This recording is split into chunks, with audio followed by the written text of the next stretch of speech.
If you like a good movie and love a tasty treat, you could win one of 3 HD flat screen TVs. This is your chance to snack, watch, and win. Buy a 3-pack of Act 2 popcorn or a 10-ounce Crunch and Munch, plus a Hershey's milk chocolate or cookies and cream bar. Write your name and number on the back of the receipt. Drop it off at Pritchard's, Robinson Road, or Caleb Bahamas, Marathon Mall. Then order a movie from Rev TV On Demand, Channel 500, for your chance to snack, watch, and win. Enter today. Promotion ends August 30th. Another murder here in New Providence, but you'll be shocked by the age of the victim. Those Cuban detainees who have been at the center of much controversy have been sent back to Cuba. We've got the details. The former education minister blames the government for worsening exam scores, plus the latest from the World Championships. Those stories and much more coming up tonight. Good evening, Bahamas. I'm Nikia DeVoe, and this is NB12.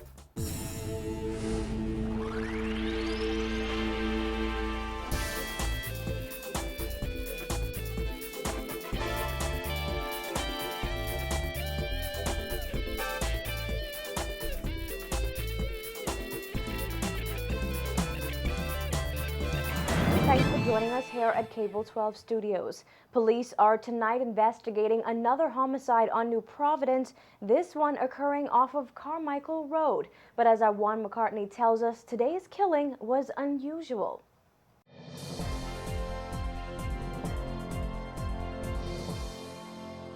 Around 3:30 this afternoon, police were called to a scene at this apartment complex here on Allen Drive off Carmichael Road. When they entered, they discovered the body of a child. Police say the child they found in the apartment was a 2-year-old boy. NB12 understands he was beaten to death with a frying pan.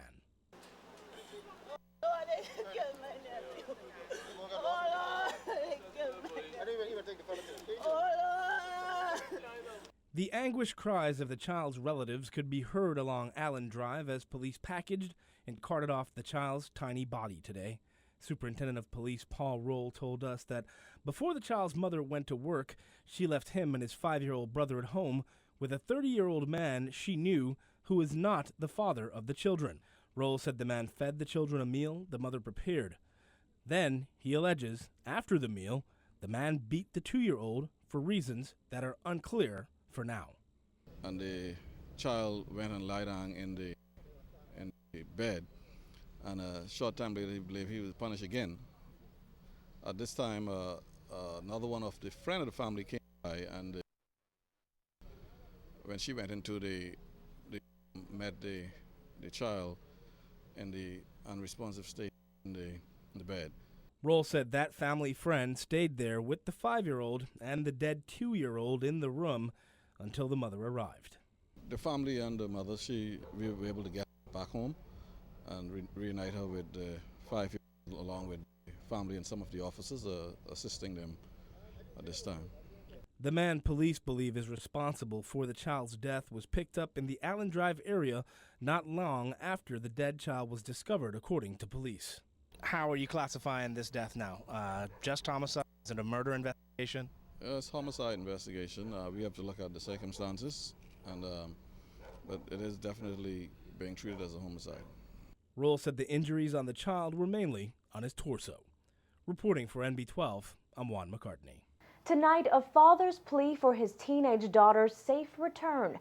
13-year-old Tasha Metellus has not been seen by relatives since Monday. Now her father, Apollon Metellus, is pleading for anyone with information on her whereabouts to come forward. Police reported that the teenager was last seen at number 7 Malcolm Road. Tasha has a brown complexion, slim build, and is 5 feet 3 inches tall. Take a good look at her picture on your screen. Metellus said before he left for work on Monday around 6 a.m., he checked on Tasha, who was still asleep. He said the family is extremely worried about her because she has never gone missing before. Apollon described his daughter as quiet, humble, and obedient, and said she has never left their home without his permission. He said he could not think of anyone who would want to harm the girl. Now, anyone with information on Tasha's whereabouts is asked to call police at 919-322-3333, the Central Detective Unit at 502-9991, or Crime Stoppers Hotline at 328-TIPS. In other news, immigration officials have confirmed that those Cuban migrants who were being detained at the Carmichael Road Detention Center are now back in their native country. This after weeks of protests to have those Cubans released to a third country. But as this new development unfolds, the Free National Movement is laying heavy criticism on how the government has been handling the situation. Paige McCartney reports. Immigration Director William Pratt confirming that the first flight carrying those Cuban nationals left at 11:25 this morning, followed by another flight just 10 minutes later. He said in total, 24 Cuban nationals have been repatriated. According to Pratt, the group repatriated includes the two who were in Fox Hill Prison. Cubans and Cuban Americans have been protesting in Miami, Florida for the migrants' release, claiming they were political refugees. However, according to Pratt, the group of Cubans did not meet requirements for asylum after the United Nations Human Rights Council determined they were not people who needed protection under its protocol. Activist group Democracy Movement started protesting again Thursday when it learned that the government planned to repatriate the Cubans. Representative from the group, Ramon Sanchez, says they do not support the nationals being sent back to Cuba. According to immigration officials, there are still 2 Cuban immigrants at Fox Hill Prison and 20 more Cuban detainees at the detention center. Meantime, Free National Movement Chairman Darren Cash says Minister of Foreign Affairs and Immigration Fred Mitchell handled this entire ordeal regarding the Cubans incorrectly from the start. The tone has been somewhat belligerent. We think, question whether or not that's counterproductive. Clearly, all of the front and back channel discussions that have been taking place have been for naught, to the point where people have to get back to the streets. And so, one has to question whether or not the minister has been handling this well, and we have strong doubts about that at this point. Cash suggests Mitchell could have stopped the bad international publicity the country has received before it started.